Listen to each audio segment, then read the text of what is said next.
www.bomokoyamboka.com, Bomoko Musique. Émission Nabino Oyo Bozela qui pendant très longtemps Yango Yo Lelo Eye émission Oyo Yambela Rabino ba star minene Yamboka Oyo. Tant passé ne revient plus dans des français baloba donc ba tant on se essaie les cas. Donc ba si takala to tiki ba takala ba umela na rozala kuna. Donc le roi aussi ta sika biso pe ba ta sika to ya nano. Vraiment merci à Ebele na tonton Patrick Momo ici kozali. Donc bana poto ban Afrique. Donc neka to sangana ne libanda tout benga ngo poto nyonso na Afrique awa. Donc eloko ya sika ngoyo babi site information ya solo na ba émission ya bien le émission na ngaborando awa. Ta mama wa metiki tiki babi sika wana pona awa kaka. Donc bo pesa nga ton borando bo ya lo kana na maiboyi. Ta na obwaka. O monganzai. O ngolo. O no se bima to papi. Donc émission na bango nyonso na global. O émission musicien o mone awa. O politicien moko boyo kaka awa mona yi.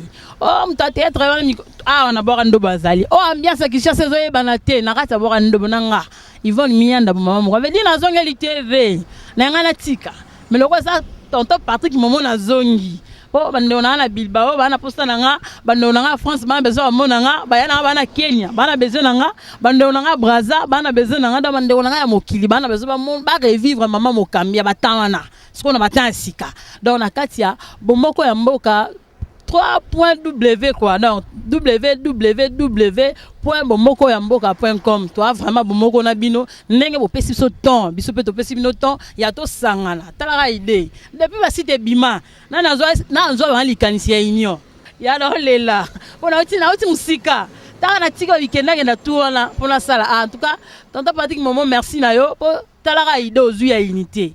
Bato belé basala ba site ba pensana na osangisa te ndenge ko sangisa na sur masolo ya bien Mission yango avec Rochelingwala autrement appelé Bouchou de la presse congolaise donc c'est-à-dire que ngam na kangi pe na sukisi masolo ba journaliste tout ya mboka donc oboyo fandi olembi okufi keba o se retrouver na voler n'est pas bon.